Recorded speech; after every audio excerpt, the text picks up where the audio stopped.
Hello, and a huge warm welcome today to my guest, Brad Wendes, who I am excited to chat to about his amazing venture, Kinetix Academy. But first, let me tell you a little bit about our guest. Brad Wendes is a creative professional with a career that's taken him from setting Guinness World Records as a gymnast and performing on Britain's Got Talent to choreographing action sequences for international films and Olivier Award-winning theatre productions. He has been fortunate enough to work across theatre, film and television, collaborating with some of the world's most talented performers and creators. In his words, becoming a father shifted his focus and strengthened that passion for mentorship. As the founder of Kinetix Academy, he now dedicates much of his time working with young people, many from challenging backgrounds, helping them to build resilience, confidence and employability through movement, creativity and support.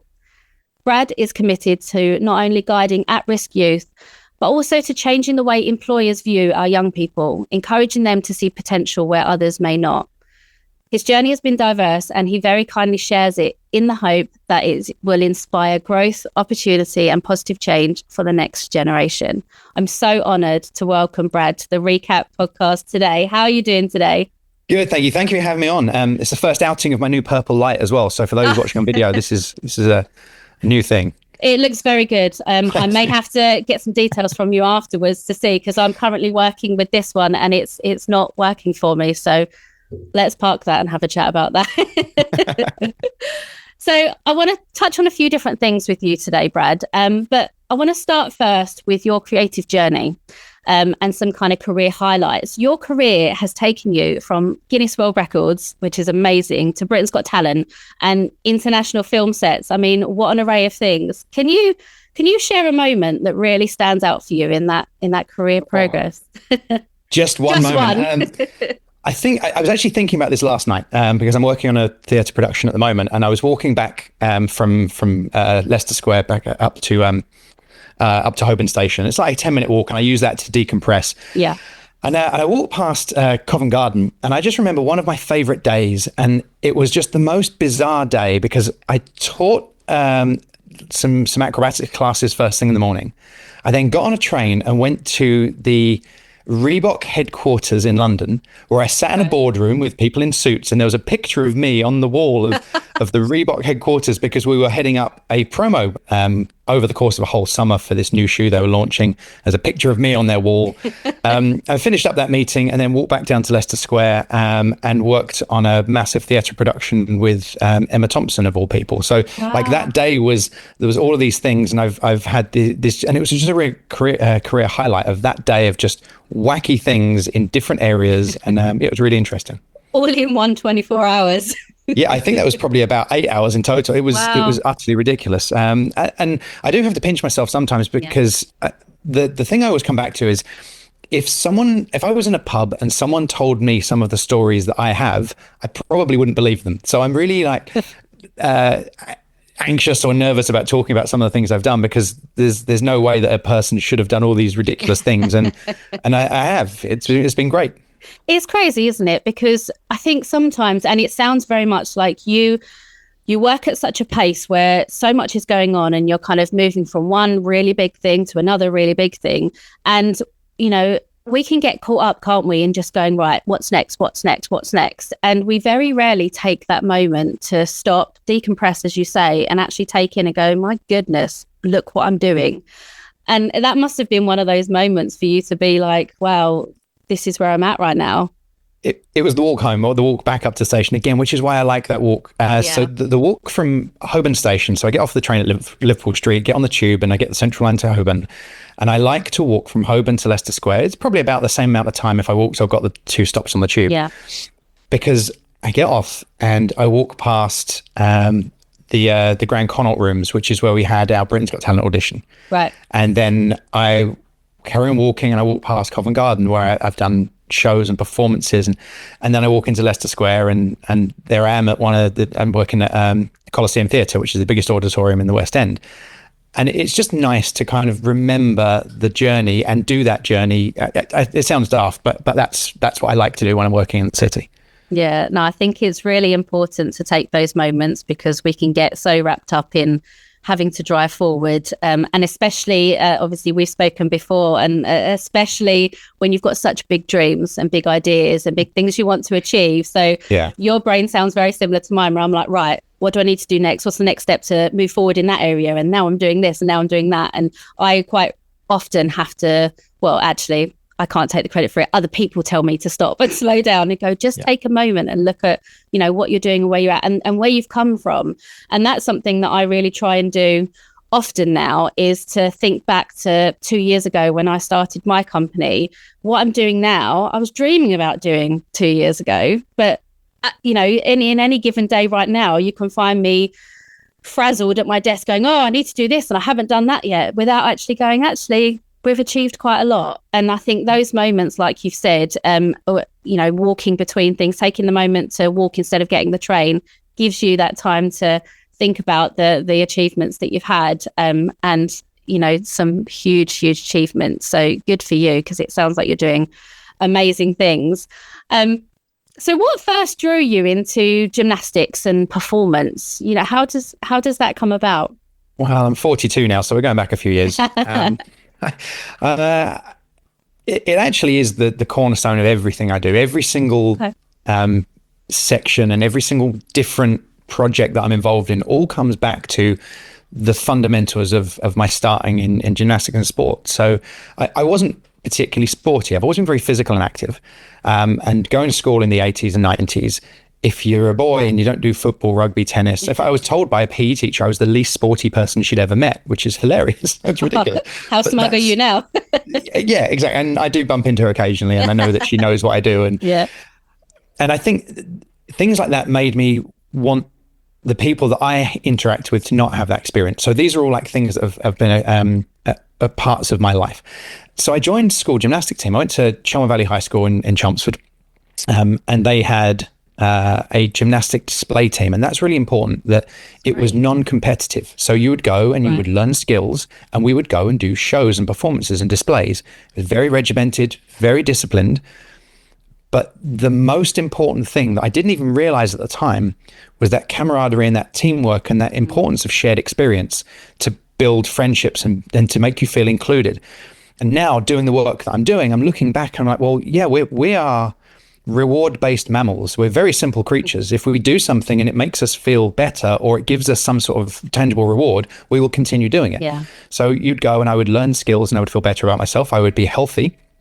And then I would get to do shows and performances and do really cool things. And, you know, by the age of 12, I'd performed in an arena to 20,000 people and in front of the royal family. It was a real baptism of fire. And that was because the display team was doing that show that year at the Royal Tournament, which isn't a thing anymore. The other thing that was really important about that was that it cost us £1 a week because it was linked to the school. So for £1 a week, I'm getting gymnastic training 3 times a week, and doing shows up and down the country, and getting that instant reward of audiences cheering you on and giving you that feedback that what you're doing is a really positive thing. And I didn't realize how important any of that stuff was until recently, when we started doing some research and started doing some work around like why young people do things and how to create excellence in young people. And I was like, without even knowing it, my background and my experience kind of gave me that grounding. So yeah, gymnastics was something I'd seen. This gymnastic display team on Blue Peter of all things, and they also did You Bet, that, you know, Saturday game show. I remember that. Yeah. Wow. And I wanted to go to a school that was out of my catchment area. I lived on the other side of town, so we applied. My parents were so ridiculously supportive of everything I wanted to do, and they ended up getting involved in the gymnastic display team. And I still never forget trying to meet the coach. And I've gone into school as a year 7, and I wanted to be involved in the display team. So I went to the PE department, as you do, and I was like, I'm looking for Mr. Ford. I'm looking for Mr. Ford, who was the person in charge of the display team. And they said, oh, he's in the technology department. I'm like, he's in the what? So I've gone over and I've knocked on the door, and I just, you know, it's a little tiny 11-year-old looking for Mr. Ford. What is it, boy? He's like an old boy from Barnsley with a moustache. And yeah, I said, oh, I would like to join the Blue Falcons, sir. And, well, tryouts are after half time. Come back then. Okay. And that was it. You know, I was hooked, and my parents got involved, and that was my life for certainly throughout school. Yeah. And we were quite well regarded. And I think back to school and think I didn't have a great time at school. That's my recollection and my memory. I was a kid who liked computers and gymnastics in the 90s. But when I bump into people I went to school with, they say things like, oh, you had a great time at school. You were in the gym team and you got to travel about and you got to do that and you got to do that. And I was like, that's not my recollection of school at all. I hated it, But actually, the way that people perceived me wasn't the way that I thought they did. And I think that's true of a lot of teenagers. That's really interesting, isn't it? When you think about that, like how so, and that really goes towards what we say about, don't judge a book by its cover and all of those sorts of things that we think about, because actually we don't know how an individual, especially a young person who's experiencing something, and especially when you think around things like neurodivergence and masking and things like that, we don't know how people are experiencing it. And that's a really interesting insight that you've got there, that you've been able to hear from those external people what they thought and make that connection of, yeah, but I didn't experience it like that. That's not how I felt. And I love the fact that you've really highlighted there that the foundations of gymnastics, what it's given you in your adult life, and those kind of baseline skills that it's given you. It's not just gymnastics. It's not just fitness. It's not, and I'm not saying those things are just, but there's such depth to it. And when you think about other sports like boxing, the kind of skills and skill set that you get from boxing and things like that, I think it's really important to highlight the importance of these sorts of sports. And they're not surface level. They give you so many things that you can take into adult life. Yeah, and you're absolutely right. Now, I am a big advocate of combat sport. I've been involved in martial arts here and there throughout my career, and I don't want to dismiss how important those things are. And I think there's a certain amount of discipline and certainly resilience that comes from combat sport. But the direction that we've gone in is very different to that, because I feel like the example I always give is, if even in the friendliest game of football, 11 people go home disappointed. And when you've got two people standing toe to toe that are doing something, whether they're simply doing forms or whether they're actually fighting each other, someone is going to lose and someone is going to win. Yeah. And that's what I've tried to avoid, because I think we can build a place where everyone can win, but it's not a participation trophy. You still have to face resilience. You still have to face tough challenges. You still have to do scary things. But you've done it in a way where everyone's supporting each other, because there is absolutely no benefit to anyone being negative about you. So what we look at is the individual against a challenge that's difficult, the individual learning skills, the individual facing fears and doing scary, difficult things. But there is no reason why everyone else won't be encouraging them, because if they win, then it's a really positive thing. And that doesn't mean that someone else has to lose. So that's the culture that I've tried to create. And I think we've done a very good job of it. And again, I don't want to dismiss other sports because they get great outcomes. But what I wanted to build is something where everyone can win, but they have to still work hard. Mm-hmm.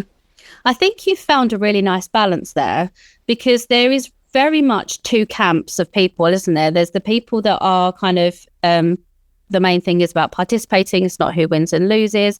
And then there are people that are very vocal about the fact that children, young people need to learn how to lose. There shouldn't be participation medals and things. If you lose, you lose. You've got to, toughen up and get used to it, kind of thing.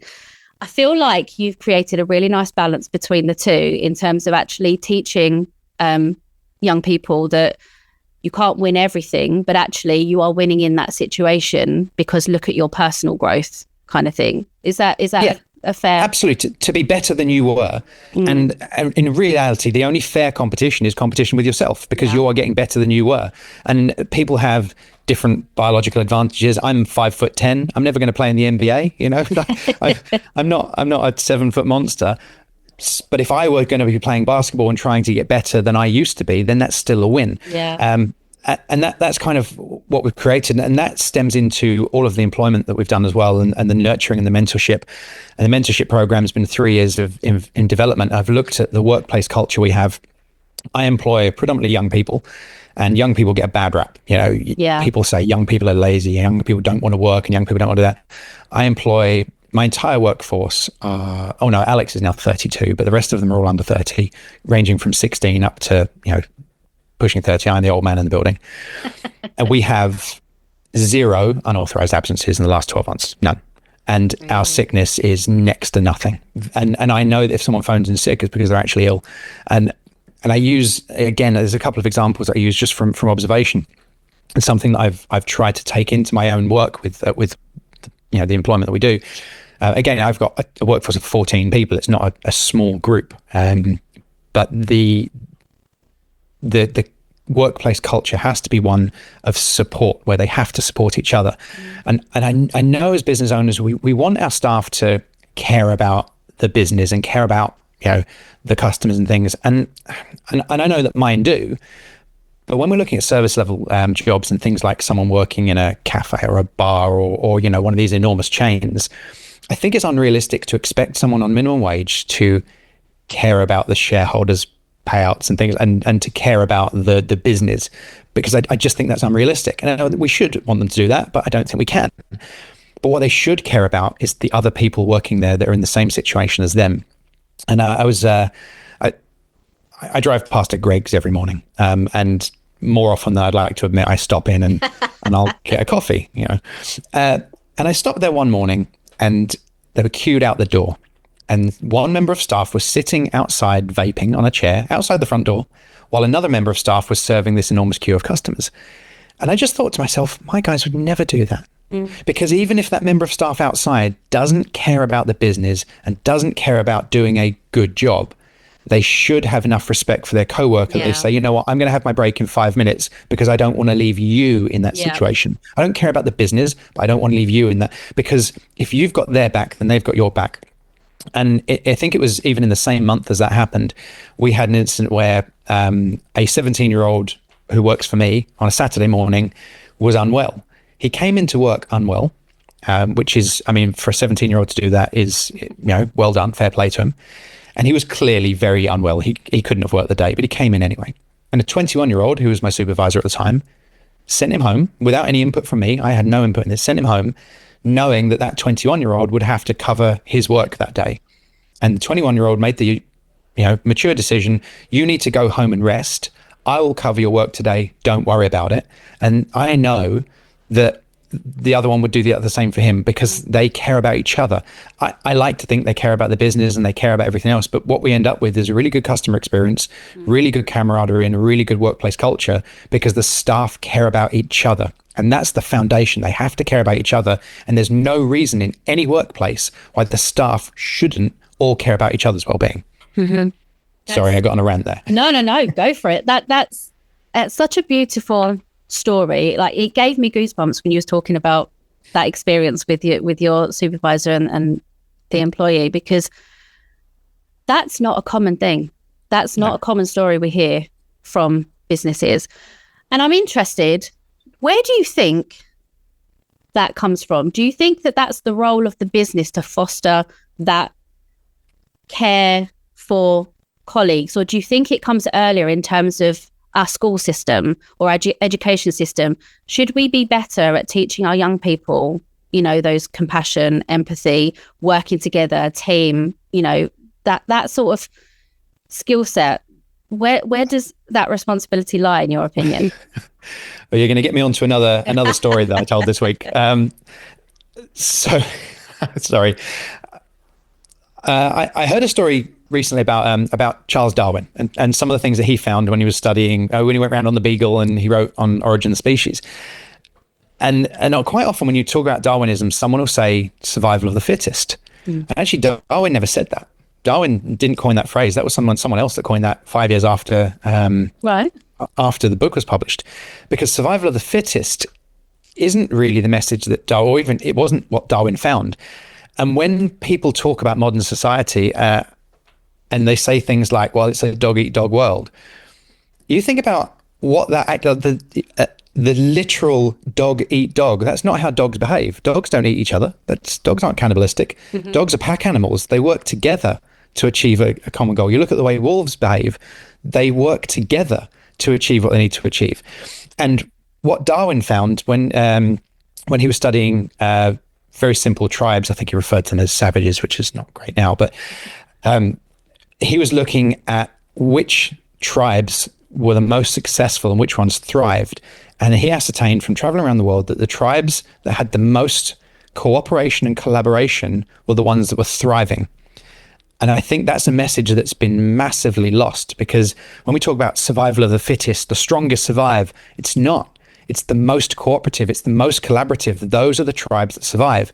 So when we think about our workplace or our project or our classroom as a tribe, a modern tribe, a group of people with a common goal, by working together, you will succeed, and you will succeed better than if one person tries to, outdo everyone else, and one person tries to win, because if that person's winning, then other people are losing, and the tribe isn't stronger as a result. Yeah. So those are the kind of messages that we're trying to get through, and these like simple nuggets of let's all work together and we all win. And it's hard to take that into wider society, but we can certainly do it in the workplace or the classroom.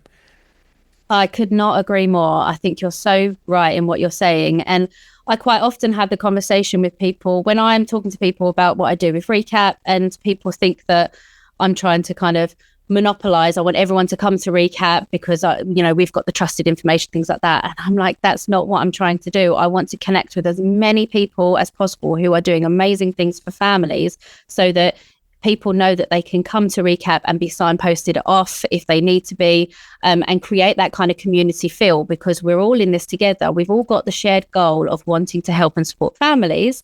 So why are we trying to, get one up on each other when actually collectively we make a bigger impact? We put a bigger dent in what needs to happen. So I completely agree with what you're saying there. I think it's really important to work together. And I think that there should be more focus on that in terms of our young people's education and skill set development along that front. I think that's really important. And then it would be great if that followed through into the workplace, and if our workplaces were also supporting that collaborative way of working. And I think that's a harder sell, because there's a lot of people that are business owners that have been business owners for a lot of years. And regardless of your, political feelings, I think we can all quite honestly admit that the workplace has changed in the last decade, last 20 years, last 30, 40 years. And there are lots of different academics saying why society's changed and why the attitudes of young people changed. I think it's because young people are growing up in a very different world to the world that I grew up in, or people before me grew up in. Say I'm 42, I'm considered an older millennial. So I was raised by parents who worked hard, bought a house, and they owned a house, and then they could move to a bigger house because house prices went up by 200% in 5 years. So that's not the world we live in anymore. And young people are faced with uncertainty, a lot of uncertainty in the world at the moment. We don't know what's going on, politically or in the wider field, and people are not having a great time. And that's when people get more selfish. It's harder to care about other people when you're on the breadline or you're struggling to feed yourself. And actually what we need is a more community feel. And I don't really know how we do that in a wider community than our little one. So I guess what we're looking at is, how do we get young people to be motivated and want to go into the workforce? Because we were looking at, where are we?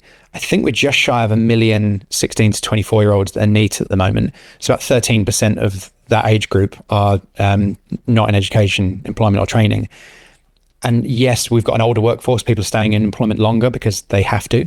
Yeah. There are lots of jobs that are being automated or sent offshore, or even small businesses are folding. So there are less jobs around.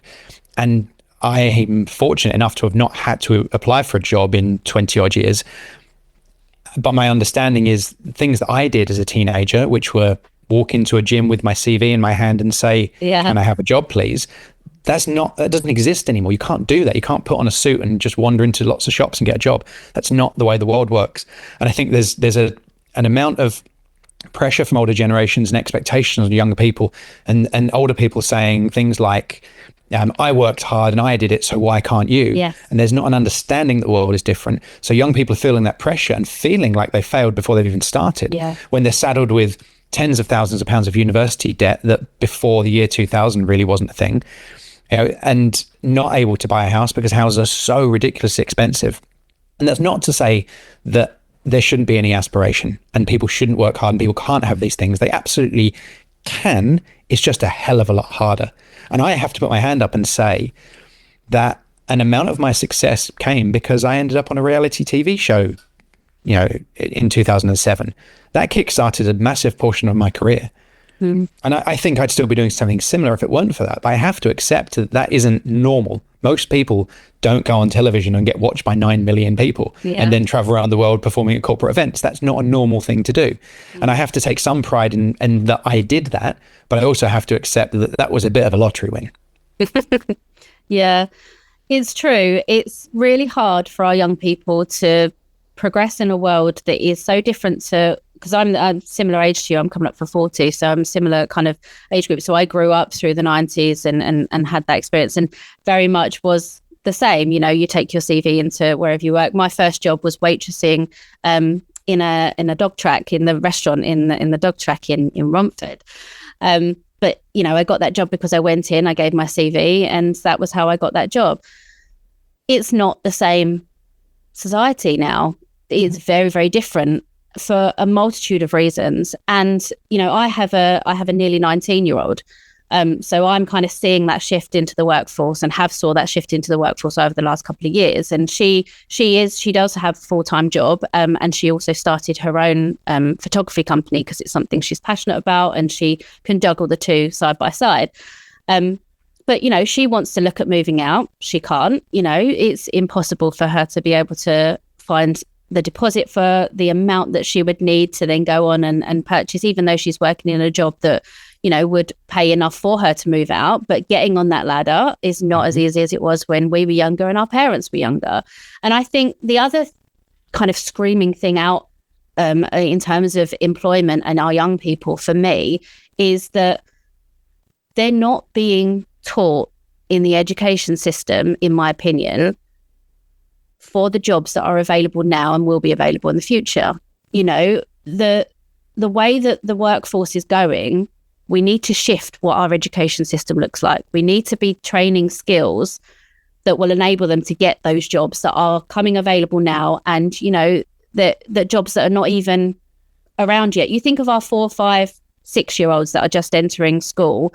Yeah. Think about the job workforce that's going to be available when they leave school. It's going to be completely different. The sheer speed at which our society is changing now, and how quickly things change, we need to be better at preparing our young people for the workforce, to what it not just looks like now, but what it's going to look like in 10, 15, 20 years time. And I don't think we do that. No, I couldn't agree more. And I guess a big problem with that is, how do you get the teachers to be ahead of the curve? Yes. And I guess that brings us on to, like, education. We work with a lot of schools. So we have education provision. I mean, I've been working with one of the pupil referral units locally for about 15 years. We provide their PE. So I see a lot of it. We've got a really good track record of getting people back into education. And pupil referral units are young people who have either been excluded from school or can't go. We have a lot of emotionally based school avoiders now in the pupil referral units, or going into the home education system. So I've got a lot of experience in education. I've worked in universities, I've worked in schools, everything from primary schools right up to secondary and colleges. So again, I've got a lot of experience in different education settings. And I see, it's easy to say, you know, schools are under-resourced, and they are. You know, there's no two ways about it. Schools are under-resourced. But also the school system is just so, as you've quite eloquently put there, it's just so unfit for purpose these days. It's great to see more play-based learning now in the early years, in sort of reception into year one, because that's what children of that age need to be doing. They need to be exploring and playing. They shouldn't be sitting behind a desk. Yeah. And again, like, drawing on my own experiences, when my parents were still together, they separated when I was 5. They were fairly affluent, and we lived in a nice house in Brentwood. I went to a private school between the age of 3 and I think 7. I think 7 is when I left private school and went into mainstream education. So again, I have to accept that there was a bit of a kickstart there. But I turned 4 in the April, and it was the January. So I was a couple of months off being 4 when I started school. So I didn't start in September because I was too young.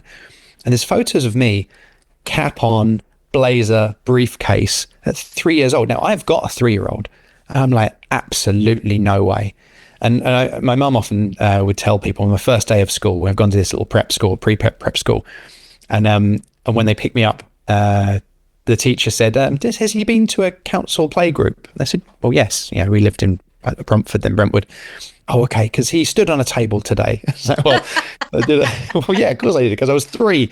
And that's, I know it's great to see that education is shifting, and it is very different to my experience of education. But at the same time, I know that my little girl, when she starts school next September, isn't going to be sitting behind a desk. And that's like my being selective with the schools is a big thing. But also with the schools being as under-resourced as they are, how do they possibly keep up with the changing society? If a teacher's been a teacher for 20 or 30 years, what do they know about AI? What do they know about coding? What do they know about being an entrepreneur on the internet? What do they know about digital sales? And I'm sure they can learn, but I don't think they've got the headspace or the freedom in the curriculum to learn, because there's so much paperwork and so much pressure from the curriculum. They have to talk what they're told to teach.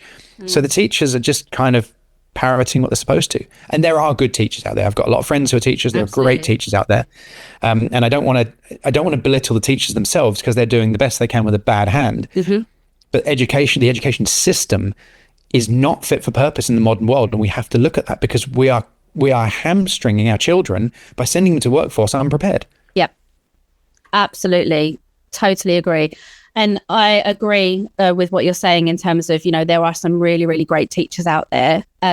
Before I came into research and working in higher education and at the university, I spent 13 years working in schools, preschools, nurseries, special schools, on the ground with the workforce and with the children. And I think when I explain to people that a lot of my focus in terms of my research and expertise is in home and alternative education, people assume I'm anti-mainstream, and I am absolutely not anti-mainstream. I am pro-education in the best way for that young person, whatever that may look like. And there are some incredibly great schools out there. There are some great teachers out there, but you are right. They are doing the best they can with the hand that they've been dealt and the access to resources, finances, and everything that they have.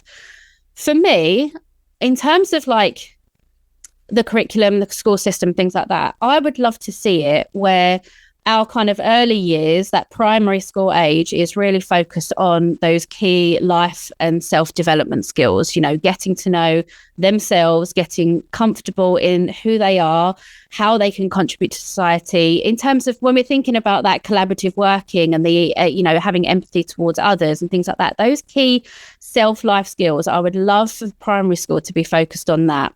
And then as we shift into the secondary ages, I'd love for that to be a chance to explore the more technical skills and to be able to try lots of different things in terms of the kind of subjects that we know in school. And then, we get to A levels and further education, we start to think about, right, what am I good at? What do I enjoy doing? What change do I want to make in the world? Right, what skills do I need for that? How can I hone it in? So then when you get to like university level, you understand yourself as a person. You then understand that you've tried a few different skills and you know what you enjoy and what you're good at. Now you can start honing it into a career and the change that you want to make into the world. And I think that would build better, more well-rounded young people for our society. And especially as well, if we're thinking about life skills and those kind of self-development skills, they're transferable regardless of what role you go into. So even if you're going to end up in a role, a career, a job or whatever, in something that's not even created yet, you've got those transferable skills down because you've been doing them since you were 3, 4, 5 years old. Okay. Absolutely. You are confident in yourself as a person, and you know where your skill set is at. You know the things that you enjoy doing, and you know the impact and change you want to make in the world. So for me, I feel like that's where the shift needs to be, not looking at the curriculum in terms of the subjects and things like that, but actually what kind of rounded young person do we want feeding into society, and how do we achieve that? And when you think about our educational options, I'm obviously very pro home education. And I think that if more people were supported within choosing something like home education, it would free up more space, money and resource within schools to be able to provide better for those who choose the school route as well. But at the moment, everyone's kind of battling against each other, and we're not working collectively as a team, as you've said. Home ed's an interesting one because we've delivered home ed sessions. I had no knowledge of the home ed community before I opened my own facility. So we opened this place in 2018, March 18. And someone said, do you do a home ec class? And I said, well, why don't home ec people just come to the same class as everybody else? You know, we're open in the evenings, just come along. And you know, I didn't know. Yeah.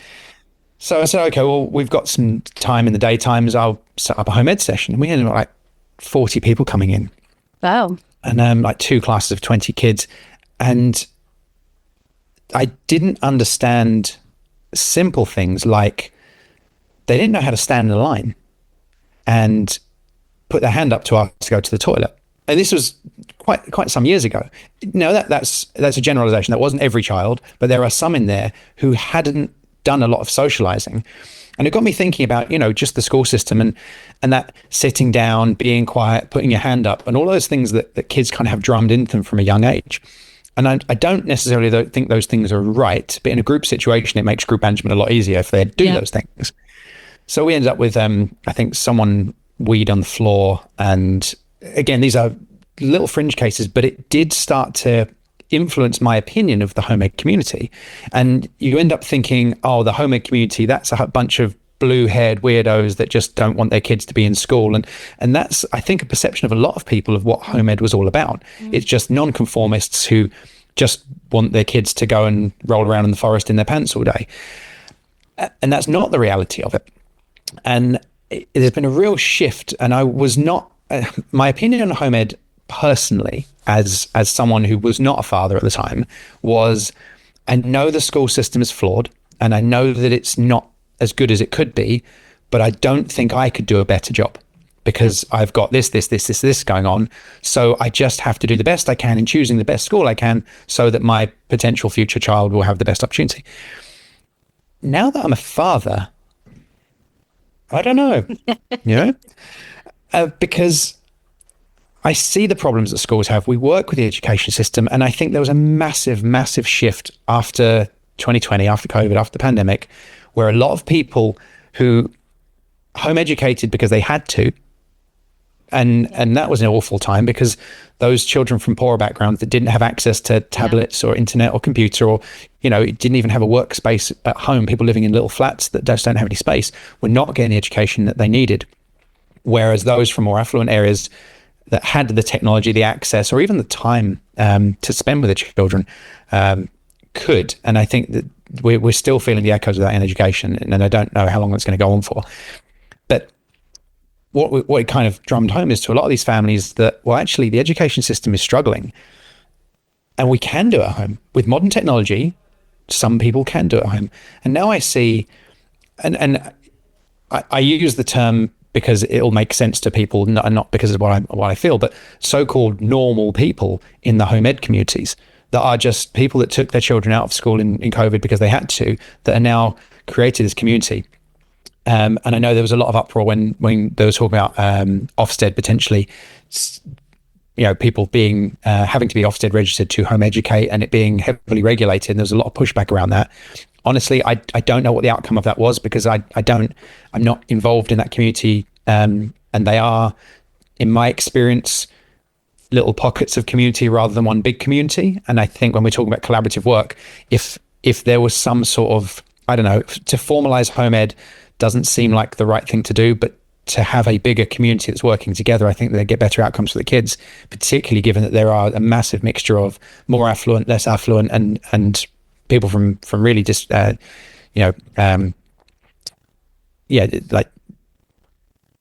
disadvantaged backgrounds that are involved in home ed, and a lot of neurodivergent people that are involved in home ed. It's been a tough crowd for us to access because by their very nature, again, I'm making generalizations. It isn't everyone, but the pockets that we deal with, if we put on a course because they've said they want to do one, very few people will book up front and they'll just turn up. They won't have registered. And we have to have these formal systems. We have to have waivers in place. We have to know who's coming. We have to staff it properly.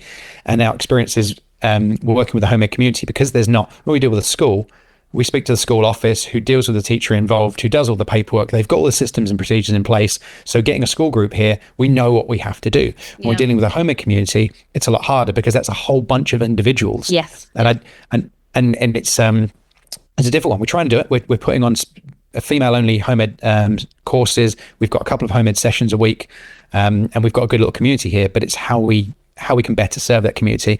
But sorry, I know I've jumped around a bit there, but I now find myself, when I'm looking at schools for my 3-year-old daughter, I am now thinking, would she be better off at home? We went to view a brilliant school, a fantastic school recently. And the kids were happy. The staff seemed really happy. And the head teacher was talking about things that I agreed with, fundamentally agreed with what he was saying. Yep. It's not part of a big trust, and it's a mile away from my house. And that seems to be my favorite so far of the ones I've looked at. But I'm still like, as a teacher and a TA, there's 30 kids in a classroom, and my little girl is used to having the two of us, play with her and teach her and read to her. And yes, she goes to preschool, and there's like, I think 2 or 3 to their key worker. So she's got someone on hand, but she is a bundle of energy. She is not a sit in the corner quietly like coloring. She's wonder where she gets that from. Exactly. So and I now know what my daughter's needs are, and I don't know what we're going to do next year. We are going to apply for schools because we have to, and that's the way to go. But I honestly don't know what's going to be best for her, and that's a really hard thing to look at, because you have a child, you send them to preschool, you send them to school, and you go. And I really am thinking, like, this is the world we're in. What's best for my little girl? And I don't know. And I work in education. I work with young people all day, every day, and I don't know what's best. That's really, really interesting to hear about that shift for you as an individual when you became a father, because it does change your perspective on things. And as much as we can try and understand other people's experiences, until you experience something yourself, I think that's when you get that true moment of, right, now I need to think about how does this work for me. And you can really hear that in your shift of, your thoughts and feelings around it beforehand. And now that your daughter is here, you've got a completely different perspective on it, because you're vested in this now. And it's really tough as a parent to know what to do that's right. There is no right or wrong in terms of generalizable across, because everyone's experience is different. And this really feeds into my PhD study, because I'm looking at home educators and their experiences. And as you've kind of touched upon there, everyone's experience is different. You have some people that are from a more affluent area, some people that are, more disadvantaged. In the group of people that I'm speaking to for this particular study, I have people, for example, that are educated to GCSE level only, and some people that are educated to PhD level and choosing to home educate. What impact does that have on their young person? I have people who are single parents and people who are in a relationship or a marriage. What impact does that have on your experience? I have people that have very supportive immediate family around them that are there supporting them and are very happy that they're on their home education journey. I have people that don't have supportive families and keep trying to convince them to send their children back to school. How does that impact someone's experience? It's really hard to generalize when it comes to the home ed community, because everyone's individual experience is so different. And whilst that's a beautiful thing, and whilst that really supports, why home education can be a really positive experience for that family and that young person, because you can really tailor it to your individual circumstance, it can be really challenging for someone in your position who's trying to put on an opportunity for young people, but having to deal with such a diverse group of people, and each individual person as well, is really hard. And you're not alone in that, because I also work with a lot of museums and heritage sites who have the same problem. They've got their school offer and then they put on a home education offer, but they find it really hard to communicate and engage with the home educators, because they've got very different needs and very different ways of working. So it's working out how to really work for that community. So I don't have an answer for you, but I'm just want to say you are not alone. It's a very common thing. And I think it's great that you are putting on an offer for home educators, because one of the things that we really need is more acceptance of that community. And, if they feel more valued and part of society by having an offer that is specifically for them, then we start to bring people together rather than creating that barrier between, as you say, that discourse of home educators are just the weirdos outside of society and community. I realized to this point, we've spoken a lot about your company. We've not really spoken about what it is and what you do. So I feel like we should go back a little bit. Can you tell us a bit more about Kinetix and what it is you actually do? That's the hardest question in the world to answer. And I still don't have an answer. When someone says, what do you do for a living? I'm like, a little bit of this, a little bit of that. So yeah. The elevator pitch, I guess, is that I did gymnastics and I did a lot of performance when I was younger. I wanted to get involved in film and television. That was always what I planned to do. And I ended up doing bits and bobs. I went traveling when I was 18. I went to work in New York. For those that are, following closely will understand the maths of that. So I was in New York working in 2001, September 2001. Which is, so that was one of those moments where life changes. I actually wasn't in the city when 9/11 happened. I've got a photo of me at the top of the World Trade Center on the 7th of September 2001. That's wow. And I'd flown down to Florida, and I was in Miami. Was I Miami? No, West Palm Beach. I should know because I was there. But it was the days before social media. I had a mobile phone, and just my mum phoning me first thing in the morning. Oh my God, your phone got cut off. And then, and then having to try and get from Florida back up because my flight home would only be from a New York airport. So that whole thing was a massively influential experience in my life, that I was stuck in a country that was effectively at war with a bunch of bank cards that didn't work, the cash in my pocket, to get back to a city that's just been attacked because it's the only place I can fly home from. And I flew home from New York on the 16th of September 2001. I then went back to work. I was working with young people and gymnastics and sort of general camp counseling and working in theaters and things when I was 18, 19 and 20. Right. And then when I was 20, I was like, what am I going to do with myself? And I had a few like temping jobs and things. And I actually looked at going into teaching. I considered going to university and going to teaching. And it was the finances that I wasn't too keen on, because when I was at school, university was free, or it was grant-based, and you were means tested in grants. And when I was about 17, I think they lost the grants and it became a student loan. And I didn't really want to go down that route because I'm terrible with money historically. So to get myself in tens of thousands of pounds of debt, it didn't seem like a good idea. And I didn't think that the pay for being a teacher warranted the debt that I would have got myself into. And this was 20 odd years ago. So now it's even worse. Yeah.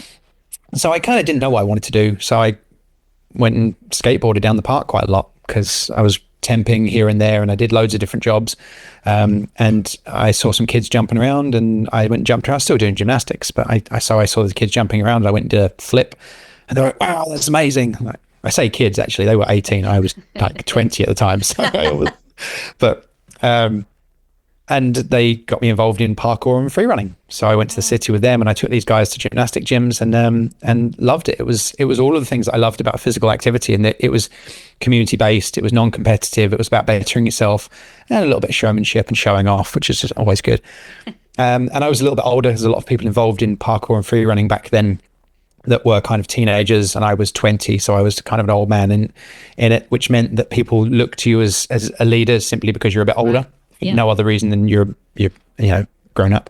I had a lot of coaching experience, so I worked with young people that were just coming to meetups and jams and things, because I had coaching experience, and if someone wanted to do something, I'd want to help them do it safely and not smash themselves up. Yeah. So parkour and overcoming obstacles, jumping around, and then I kind of used that as a vehicle to get back on track to what I wanted to do originally, which is television and film. So I ended up getting an agent and doing performance work here and there, simply because, again, I was 20, 21 years old. So when, at the time, parkour was a bit of a buzzword, the Jump Britain documentary had just come out on Channel 4 in 2005.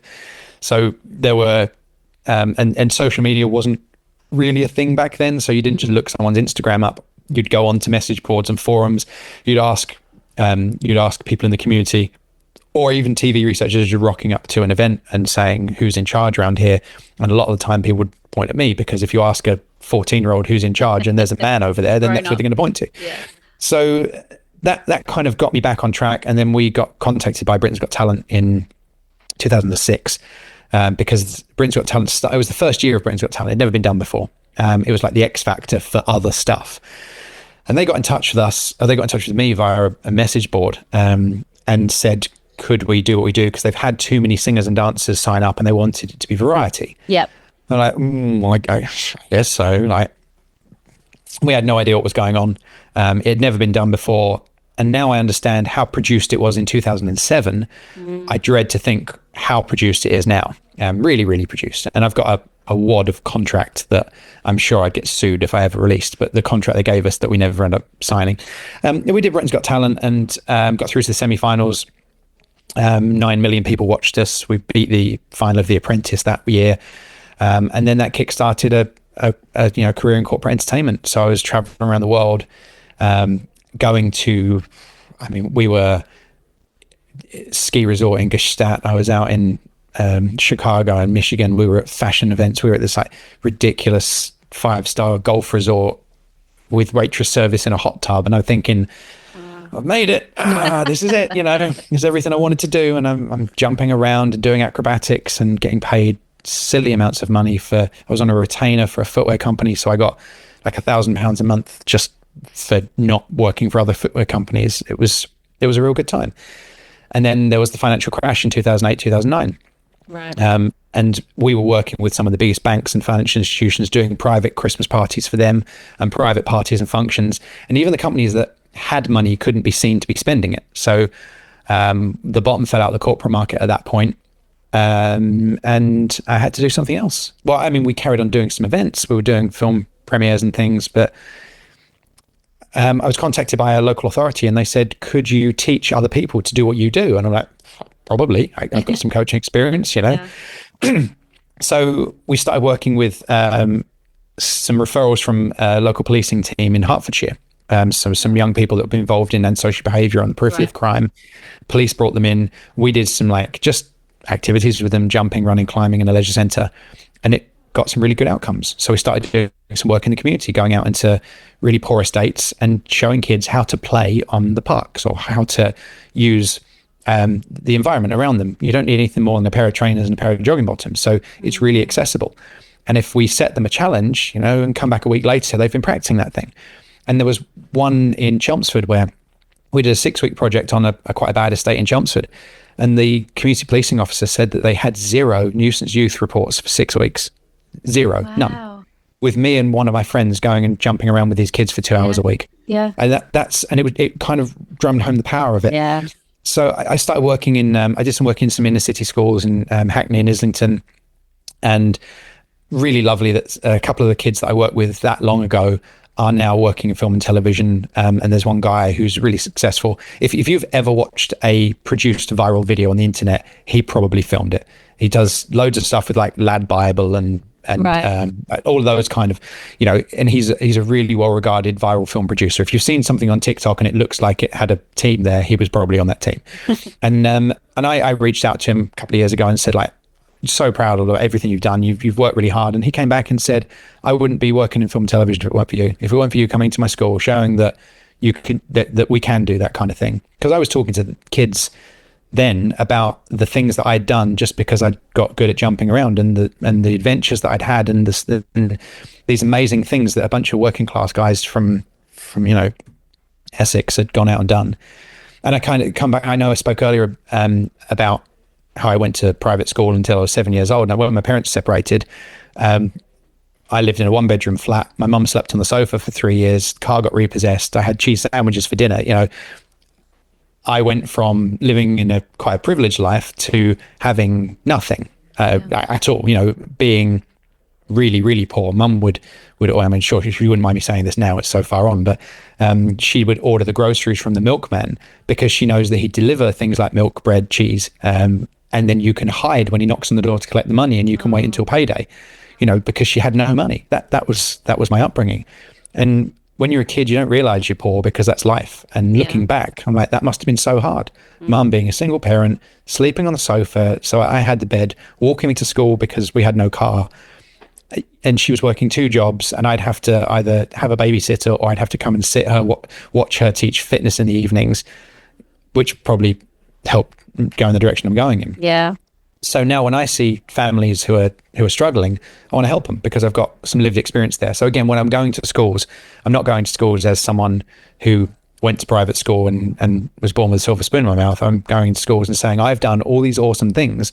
And yeah, we did reality TV, but now with the internet, anyone can get access to that kind of exposure. Again, it's a bit of a lottery and you need consistency, and or you run a podcast, you know what it's like to get views. But it is really accessible. People can do music, they can do art, they can do anything in an office with, like, I'm filming this on my phone. There's a phone, laptop, and a microphone. You know, you can do it. You can do it, and that's what people need to be told. So again, I've gone off on a bit of a tangent there, but that's what we were doing, and then it just went from there. And I'm doing a piece at the moment about my Better Workplaces project, which I will launch soon, because I've built this from, I was working a job or two jobs and then doing some parkour coaching in the evening. We then got involved in, I ended up being an elected director of Parkour UK, which is the governing body. We got parkour recognized as a sport. We wrote the coaching standards, we got insurances for the sport. So it's not just, oh, there's a gap in the market there. We have created a marketplace. I say we because it feels bad to say me, but I was one of a very small group of people who saw parkour and free running as this thing that people did on the internet. And being British, we've standardized it, and we've gone and got insurances, and we've created a syllabus, and we've created coaching standards. We've taken the coaching standards of Sport England, and at about a 7 or 8 year recognition process, we got it recognized by all the sports councils. It now is a recognized sport with a governing body, with insurances, and there are parkour gyms around the country. And I have been spearheading that. So when someone says they want to do something, my answer to them is they absolutely can. Like this industry, my business, the entire industry that I work in did not exist, and I helped create it. I made my own marketplace because it didn't exist. Therefore, you can go and do the thing. Go and do the thing. And that's where we're at. So now we did crowd entertainment for T20 cricket for 2 years running. We've done massive corporate events up and down the country, around the world. And we've now got a 7,000 square foot industrial unit in mid-Essex, which I'm sitting in at the moment. This is my office with my Spider Brad picture there. And we see over 600 young people every week, whether they be home educated, from school, people who are not in school for whatever reason, and also members of the public who pay to come along. We've got a mentorship program to get people involved in sports coaching. We take people who are NEET and we give them employability skills, qualifications. I employ as many as I can. Others we can send out into the workplace or get them back into college. We mentor them going into college. Some have gone on to university and gone to get careers. I mean, this year alone, we've had one who's gone into do an aerospace engineering apprenticeship, which is great. And he was NEET a year ago. And someone else who's gone to drama school, and he was NEET 2 years ago. You know, we're doing what we can to try and get the workplace or the workforce of tomorrow up to speed. And I think it has to be both top down and bottom up. We also have to look at employers and change their expectations and change the way they treat staff, because the world is different. You can't just get a young person, pay them minimum wage and expect them to do a good job, because in the days when that young person could have, let's say, bought a house, had a couple of cars, had a holiday on, working in a supermarket or working on a building site, then you can probably get away with treating them a little bit less nice because they have the life they want and they just have to do this rubbish job to get it. Well, now they don't have the life they want and they don't want to do the rubbish job for no reward. So why are they bothering? Which is why we've got almost 1 million people, 16 to 24, who are NEET. 13% of that age group are not in education, employment or training. And it's very easy to say, oh, young people are lazy, young people don't want to work.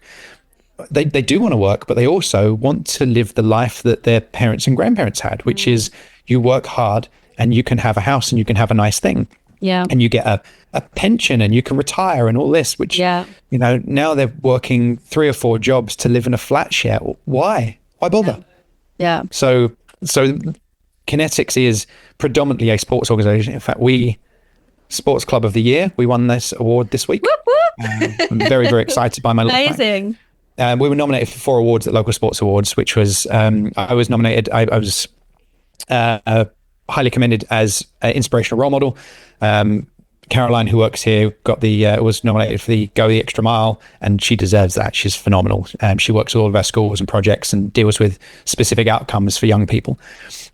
Jack, who's worked for me for 16 years, that's some retention there. Yeah. Was nominated for Sports Coach of the Year, and we won Sports Club of the Year. So I'm really, really proud of my entire workforce, and I'm really glad that this is the one we won, the Sports Club, because that's everyone. That's not me or Jack or Caroline, and they deserve recognition, but the one that we won was for everyone, and that's the one I'm most proud of. So that's what Kinetix does. We are trying to help people with whatever their needs are, and we're using sport and creativity as a mechanism for that. And again, the world's nuts. When I opened this place, it cost £8,000 a month to run. It now costs £32,000 a month to run. We've got to find that money from somewhere. Yeah. So I'm working on I still work in film and film and theatre where I can. So I'm working on a big theatre production at the moment, which opens tomorrow night. It was the dress run last night. And a lot of that is about working with people, getting people to do physical things on stage they might be uncomfortable with, and building those relationships and making sure that they trust me. I've got a great relationship with the production house that I'm working with, and it's a massive show. You know, we're at the Coliseum Theatre, which is the biggest auditorium in the West End. It's massive. And working with some of the biggest names in opera. I've worked with the likes of Glenn Close. I've worked with Alfie Boe, with Michael Ball, Emma Thompson, all these wonderful people that I've had the privilege of working with in the theatre and film over the years. And again, it just goes to show when young people come in here, they're like, well, if you engage with our project and you take on board our mentorship and you come and do some skills, whether you're a really sporty person or not, it doesn't matter. We've got some coaches that aren't elite athletes themselves, and we've got some volunteers and some people who are on the mentorship program that I know aren't going to end up in the sports sector, but we can make them feel confident and belong somewhere, and then send them on their way and mentor them. And that's some of the biggest take homes we've had with things like school groups, particularly pupil referral units or kids that are in the risk of exclusion, or people who've got emotionally based school avoidance issues, reasons they're not going to school. Because again, going back to the absolute basis of us being mammals, and that in-grouping is so important. So by getting a group of young people to come here, even if they don't join in, they've had a shared experience. And that shared experience starts to build bonds, and they start to feel that they belong. And now they've got, if they've got on a minibus and come here, or if they've come here and just sat down or sat in the waiting room for 10 minutes, they've got a shared experience. Now when they go to school, they've got people to sit with at lunchtime, and they've got people to stand with at the break times. And you can start to build those bonds. So the act of doing something together is the very, very foundation of getting people to engage back in education. The getting them to get into the classroom and engage with the teaching is probably the easier bit once you've got them there. And then it's the teacher's job to do what they need to do to try and wrangle 30 kids and try and get some positive outcomes. And that's a whole different problem. But in terms of getting kids to actually attend school, we've got a really, really good track record, because we care about the needs of the individual, and we look at targeted specific mentorship to make them feel included. It's not about saying you've got to go to school because you've got to go to school. It's about making them feel confident and empowered to go and do the thing they need to do. It's got to come from them. It's got to be autonomous. Absolutely. And I think as well, the fact that when we think about our nervous system and regulating our nervous system through movement, I think that's really, really important. And we know there's tons of research out there that supports this. And you find that a lot of alternate provisions and PRUs and like pupil referral unit, pupil referral units, they have a lot of activity-based classes. They have, boxing and movement-based classes, because they realize the importance of being able to regulate your nervous system when you're feeling overwhelmed, when you're feeling anxious, and especially you touched upon emotional based school avoidance, EBSA. It's so important to be able to recognize how your body feels and how to regulate that when it's dysregulated. Yep. So that element of what you do as well, in addition to that collaborative working, the feeling of belonging. Again, there's loads of research out there that supports the sense of belonging and how important it is to feel like you belong somewhere, to feel like you're valued. All of these things. And if we're looking at them, they're not academic markers. There are life skills. There are kind of our human skills that need nurturing and developing. Goes back to what I was saying about, I think there should be more focus on that in the younger years, early years, primary school, that kind of sense of our human belonging.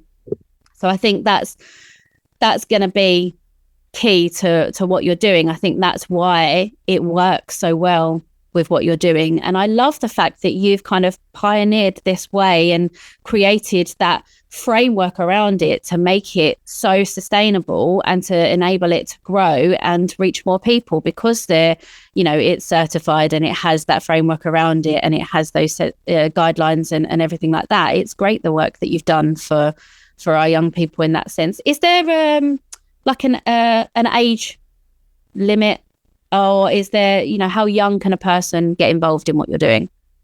We say 18 months or confidently walking. Wow. Okay. So I've had kids as young as 14 months join in, and they've been able to join in with like very simple exploration of space, building confidence, moving around, up to, I think our oldest participant at the moment is in his 60s. So we do adult classes. We've got ladies only classes, adult sessions. But most of our marketplace are probably primary, young secondary age.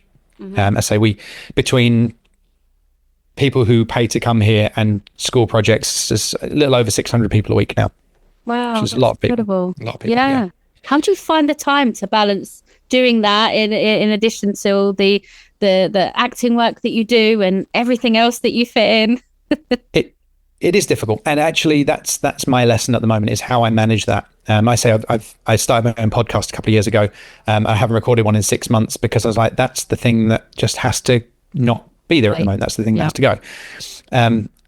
I have issue kind of balancing the two. So when I've done some big theatre jobs, and I've been working in it, and it's good money. It pays good money, and therefore I see it as very important, because not only is it prestigious, it enhances my brand, it gives me credence, credibility, but it also pays the bills. Yep. And there's been times when I was married previously, so I'm not with that person anymore, and we, as a couple, we had 2 miscarriages over the space of a couple of years. And I was sitting in that theatre working on shows when that was going on. And the second time she miscarried, it was like the day after she'd been in hospital, and I got to the theatre and I sat down in the theatre for the rehearsal, and I just went, why am I here? What? And I went and spoke to the producer, and I said, I'm really sorry, this has happened. She's like, why are you here? I was like, well, because I need to go to work. She's like, go home. I'm like, I'm going home. And I went home, and obviously that was difficult. And I say, I'm not with that person anymore. We end up separating a couple of years later, but I always kind of put work first. And whether that was selfish because I wanted the credibility and, the name and lights, or whether it's because I needed the money, or whether it's just out of sheer habit. And when my stepfather passed away, he was the man that raised me. Around that time, sitting in the theatre while he's in a hospice, I'm like, what am I doing? I've got so many like really difficult parts of my time that, punctuated by being in a damn theatre working for whatever the money is. And when my little girl came along, I said, I'm not going to do that anymore. I'm not going to do that. This is and that was what I wanted to do. And I got a phone call from Terry Gilliam, of all people, of Monty Python fame. Oh, right. That he was directing a show in Bath, and could I work on this show? And I'm like, the guy's one of my heroes, and the money's really good. When is it? Oh, that's my partner's due date. I'm going to have a baby that week. And I said, I can't do it. And they said, the producer then came back and said, what about if when we're rehearsing in London, because I was like, I'm not coming to London on a due date, I'm going to miss it. I'm going to take 6 weeks off of everything, and I'm going to be here for my partner and for my little baby. And it was a test. It was a challenge. And some people say these things are sent to test us, and it was the right timing. And they said, well, what about if we sent you some videos of rehearsal and you give us some notes? So I sent an assistant in to look at it because they wanted me. And I said, okay, I can do that. And they said, but we need you to come to Bath. And I'm like, probably, yeah, okay. Like, it'll be in several weeks' time. It'll be all right.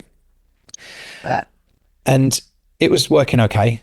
And there were complications in the birth, and it was very scary, very traumatic, and both mother and baby were at risk. It was, anyone who's been in that situation will know that that's really, really scary. And as a guy, world's smallest violin, but as a guy in that situation, nobody is standing there going, "Are you okay?" Yes, yeah. And rightly so. I wasn't at risk, but I remember when there were 10 people in this room and they've wheeled her out to theatre, and then I'm in a room on my own and I have no idea what's going on. So I start Googling the medical terms that I've heard them saying, and then I get really scared. Yeah. Unfortunately, credits Colchester Hospital, 30 minutes from there's a problem to we're holding a healthy baby. Wow. Brilliant. But that was a terrifying 30 minutes. Yeah. So while they're sewing up Tash, because she had to have an emergency C-section, they've given me Poppy, my brand new baby girl, and she's half an hour old. And I'm sitting in this room with my shirt off, holding her. And I'm getting messages from the production team, and I'm trying to send voice notes of telling them what they need to be doing in the rehearsal. And I'm thinking, my baby is 30 minutes old, and I'm sending voice notes to a production team and they wanted me to go to Bath. And at that point I said, she's had an emergency C-section. Our plan has now changed. She can't drive. She can't do anything. And I have to be here for my family. And they said, well, what if we paid you this much money? It was enough money that there's another 6 months on her maternity leave. And we had a conversation about whether I could do it or not. So I started driving from Colchester to Bath to do a day's rehearsal, then drove home because I needed to be there because Tash couldn't do a lot. And we got some support from family, but not a lot. So I'm trying to be dad and in the theatre, and I was exhausted. I was like, what it's like when you've got a newborn and you stick 8 hours of driving and 6 hours of work on top of that every day. It was tough. It was really tough. And I'm thinking, what am I doing? What am I doing? And the production team were lovely. And they said, well, what if we put up your partner and your baby, so they put her up in a hotel. It was only for a couple of nights, which wasn't ideal because, again, she just had a C-section and we had a newborn. But it made doing that job a little bit easier. Yeah. And it was enough money that then we didn't have to worry for a couple of months, and we could then make some more informed decisions about what we were going to do in our lives.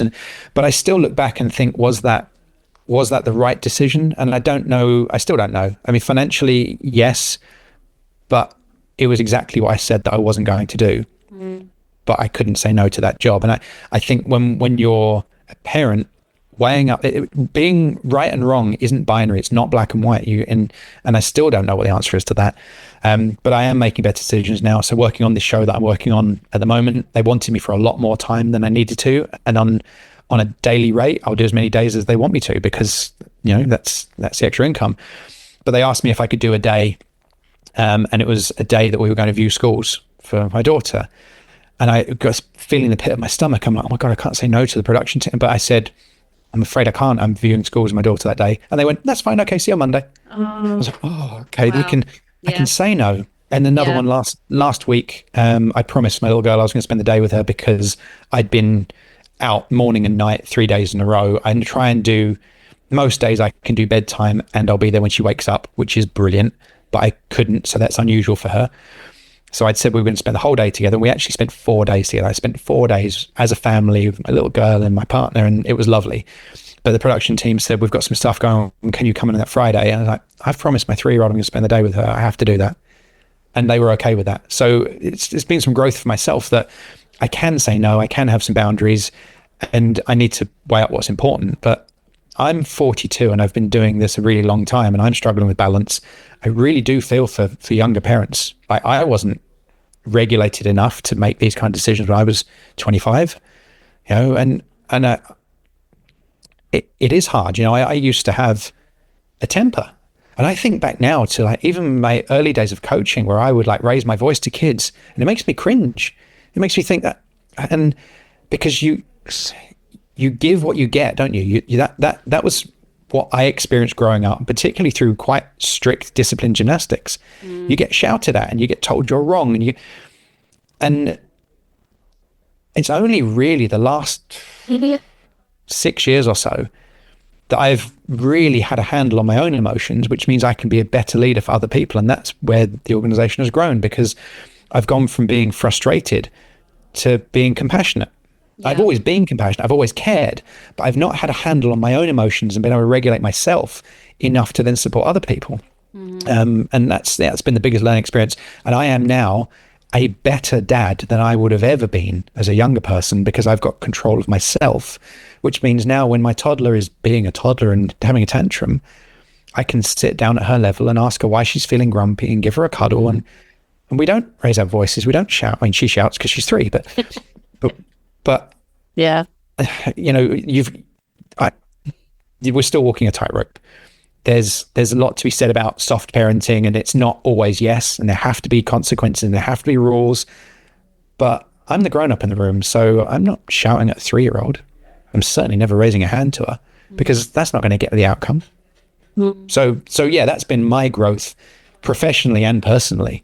And I'm really happy in my relationship. Like, Tash is brilliant. I've just got the best little girl in the world, and I've got a really good workforce. And I have to look into myself and go, since I've been more regulated myself and I've been in control of how I feel, yeah, I'm more able to be there for the people in my life that need it. So, I think that's a really special thing when you recognize your own growth in something, because that's where the magic happens, I think, isn't it? It's recognizing that actually all of these things around you have been impacted because of the work that you've done on yourself and the growth that you've done on yourself. And it's not something that you can do overnight. It's something that has to be a process. It has to grow. It has to happen. Things have to happen to you, and you have to respond to them in a way to then reflect, learn, and try again. And that's a really hard thing to do. And I think it's a really hard thing to reflect upon as well, because when you look back, like you said there, when you look back on how you dealt with situations years and years and years ago, it makes you cringe, you know, but that needed to happen because you needed to reflect on that and grow from that to be the person that you are today. But that's tough. That's really tough. And that's tough when you are a parent, because it's not just you that you need to think about. You've got this little person that you are their whole world, and they are looking at you, and they are being influenced by how you are coping and responding in situations as well. So I guess that puts another element of both pressure and also drive to want to be better at how you're responding to situations, because you know that little person is looking at you and looking to learn how do they then respond in those situations. And I think that's why parenting is so damn hard, because you've got this little person judging you every single day on everything that you do. And when you make mistakes, you know, they'll tell you about it as well. Yeah. And if you're losing your temper, and even if it's not at them, you know, if you're driving and you're shouting at people, or if you raise your voice at someone on the phone, then that's telling them that that's acceptable behavior. And that's not what you'd want them to do at preschool or school. And it's so hard. It's really hard to have to try and be the role model 24/7.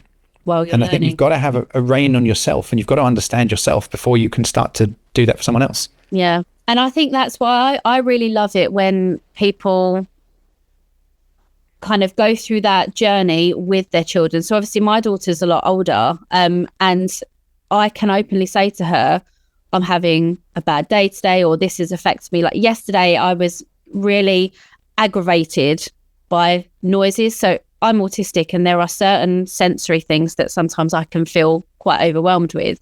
Generally, I know what they are and I avoid them, things like that. Yesterday, I was just feeling very triggered by everything. I was just having one of those days, and it was making me snappy, and it was making me frustrated, and I had a grumpy face. And I'm at the point now where I can sit down with her and go, look, I'm feeling like this, and this is why I'm acting this way. You know, it's not a reflection on you. She's autistic as well, so sometimes she can feel like I'm having a dig at her. Why are you mad at me? I'm not mad at you. I'm having my own moment. That's just how I'm feeling today. And then like a few minutes later, you're mad at me, aren't you? Why are you mad? No, I'm not mad at you. So sometimes that can create a bit of a frustration within the home, because we're both struggling with our self-regulation. But I think when you are experiencing that, to be able to verbalize it, and even, you know, yes, she's 19, but even if you've got a 3 or 4 year old, just say, you know, mummy's feeling like this today, or this is making, you know, me behaving this way, and I don't want to feel like that. And I think just verbalizing it and being able to talk it through is a great thing, rather than trying to put that face on and go, everything's fine, and kind of close it off. But it's really hard to do that when you're not used to working in that way.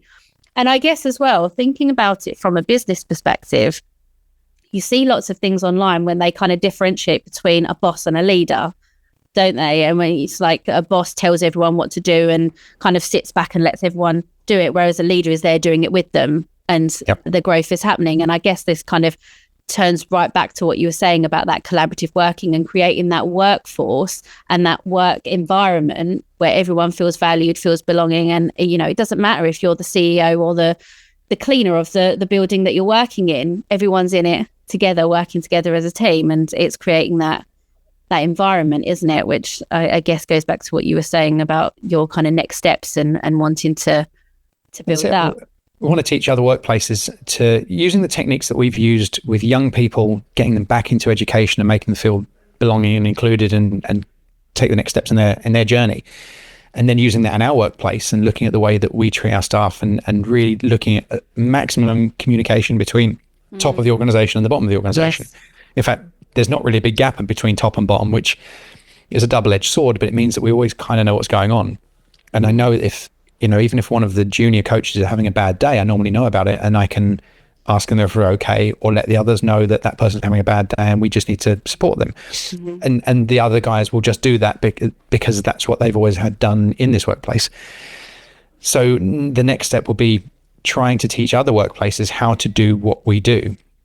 And it does increase retention. It'll increase productivity. It'll reduce sickness and absenteeism. We had an amazing record last year with in one term, we reduced truancy in a cohort in a school by 78%. 78% reduction in truancy by targeted mentorship. So we have proven results, and we're very data driven. So we try and get both testimonials and statements from the school and from the young people, but also looking at a joined up approach with the schools and tracking things like behavior points, attendance, sickness, absenteeism, truancy. And looking at how what we do and the conversations we're having with young people are impacting their willingness to go to school, and it's really working. So it's very easy to go to other workplaces and go, I know what I'm saying might be alien in that, you know, you have to be respectful and you have to adapt your business to the growing needs of younger workforces, but your bottom line will increase. You will increase your retention. You will reduce truancy. It will be less stressful. Everyone will be having a better time, and the customers will have a better experience. And therefore, you should be making more money if that's the thing that's really important to you, which I guess for a lot of people it is. So it says how we pitch it, because it has to be a sell that this is going to make your company more money, which it will. I know it will. But going in and saying, yeah, you kind of need to be nicer to everyone and maybe pay them a little bit more money and you know, be a bit more tolerant. And that's not the old school way of doing things. Yeah. My research brain is very happy that you have data behind your statements of it as well. Love that. But it's great because people can really see the tangible evidence of, we work in this way, these are the results that we're getting, and this proves it. And I love that that's part of what you do as well. So anyone listening, they want to get involved in what you're doing. How can they find you online? How can they get involved, make contact? Can they drop you a message somehow? Absolutely. Well, I am the only Brad Wendes in the world. So if you Google Brad Wendes, I've got bradwendes.com, which is all the stuff about me and the theatre stuff and creativity and photos and my podcast and all that kind of stuff. If you're interested in Kinetix, teamkinetix.co.uk, or also Team Kinetix on all of the social medias. We do have online presence under Kinetix Academy as well, but the Kinetix Academy brand has only been running a couple of years, so most of the stuff is on Team Kinetix. So we've got Team Kinetix Media, the YouTube channel, Team Kinetix on Instagram, Team Kinetix on Facebook, and teamkinetix.co.uk, which is Update Projects. And there's cool stuff in there about like a lot of the cool jobs we've done with awesome clients and all the jumping around, but also the project work that we do and how you can get involved. So if you're in Essex and you want to come along to classes, then be my guest, come on down. Brilliant, thank you. And what I'll do is I'll pop a load of links underneath the episode so people can find you nice and easy. Brad, thank you so much for coming on and speaking with me today. I really appreciate it. I like to let guests have the final word in the episode. So if you could think of one thing that you want the listeners to take away from our conversation today, what do you want to leave them thinking about? I think the biggest thing for me at the moment is that collaboration. Like if everyone just stops thinking about the me so much and thinks about the we, and if you can just do one thing just to help someone else out in the next week. Yeah, that the pay it forward message is a little overused, but if you just try and be nice to someone that you don't necessarily have to be nice to in the next week, then gradually the world will become a better place.